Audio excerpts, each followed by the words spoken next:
नमस्कार दोस्तों, मैं आज फिर से एक नए वीडियो के साथ फिजिक्स के पार्ट 2 में जो कि इम्पोर्टेंट क्वेश्चन फिर से लेके आए हैं। फिजिक्स का ये पार्ट 2 क्लास होने वाला है। चलिए वीडियो को स्टार्ट करते हैं। मेरा पहला क्वेश्चन क्या कह रहा है, पृथ्वी पर ऊर्जा का सबसे विशाल स्रोत होता है। पृथ्वी पर ऊर्जा का सबसे विशाल स्रोत कौन होता है?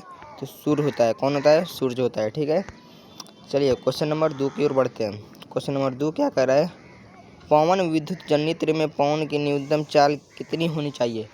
पवन विद्युत जनरेटर में पवन की न्यूनतम चाल कितनी होनी चाहिए? तो 15 किलोमीटर प्रति घंटा होना चाहिए। 15 किलोमीटर प्रति घंटा होना चाहिए।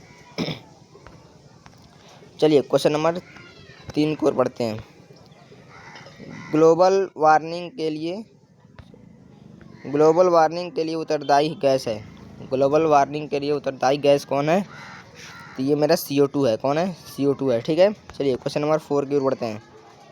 क्वेश्चन नंबर 4 क्या कह रहा है? क्वेश्चन नंबर 4 कह रहा है, पवन चक्की में किस प्रकार की ऊर्जा का रूपांतरण कार्य के रूप में होता है? पवन चक्की में किस प्रकार के ऊर्जा का रूपांतरण कार्य के रूप में होता है? तो किसके रूप में होता है?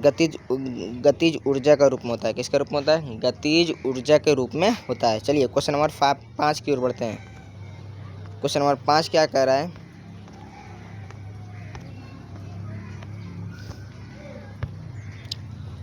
जीवाश्म ईंधन है। जीवाश्म ईंधन क्या है? तो जीवाश्म ईंधन मेरा कोयला भी है, पेट्रोलियम भी है, प्राकृतिक गैस भी है, यानी जीवाश्म ईंधन इनमें से सभी है। ठीक है, ये सभी है, कोयला भी है, पेट्रोलियम भी है और प्राकृतिक गैस भी है। ठीक है, चलिए क्वेश्चन नंबर 6 की ओर बढ़ते हैं। क्वेश्चन नंबर 6 क्या कह रहा है, किस देश को पवनों का देश कहा जाता है? किस देश को पवनों का देश कहा जाता है? तो किस देश का पवनों का देश कहा जाता है? एक मिनट, किस देश का पवनों का देश कहा जाता है? किस देश का पवनों का देश कहा जाता है? ये मेरा डेनमार्क को कहा जाता है। किसको कहा जाता है? डेनमार्क को पवनों का देश कहा जाता है। ठीक है, चलिए आगे बढ़ते हैं।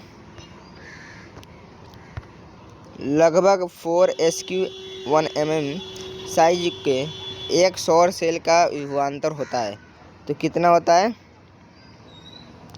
तो ये क्वेश्चन कह रहा है, लगभग 4SQ1 m साइज के एक सौर सेल का विभवांतर होता है। कितना होता है? तो ये मेरा 0.4 से 0.5 वोल्ट होता है। 0.4 से 0.5 वोल्ट होता है। ठीक है, याद रहेगा।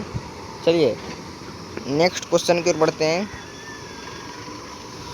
नेक्स्ट क्वेश्चन मेरा क्या कर रहा है, गर्म जल प्राप्त करने के लिए हम सौर जल तापक का उपयोग किस दिन नहीं कर सकते हैं? गर्म जल प्राप्त करने के लिए हम सौर जल तापक का उपयोग किस दिन नहीं कर सकते हैं? तो किस दिन नहीं कर सकते हैं? तो बादलों वाला दिन नहीं कर सकते हैं। कौन दिन? बादलों वाला दिन हम इसका उपयोग नहीं कर सकते हैं। ठीक है, चलिए आगे बढ़ते हैं। बायोगैस का मुख्य घटक क्या है? तो बायोगैस का मुख्य घटक क्या है? बायोगैस का मुख्य घटक क्या है? तो बायोगैस का मुख्य घटक मेरा क्या है? CH4 यानी मीथेन। बायोगैस का मुख्य घटक क्या है? CH4 है। ठीक है, चलिए आगे बढ़ते हैं। सूर्य द्वारा उत्सर्जित किस प्रकार के विकिरण पानी को गर्म करने के लिए महत्तम ऊर्जा का योगदान करता है? कौन करता है? तो अवरक्त विकिरण करता है। कौन करता है? अवरक्त विकिरण करता है। ठीक है, चलिए आगे बढ़ते हैं।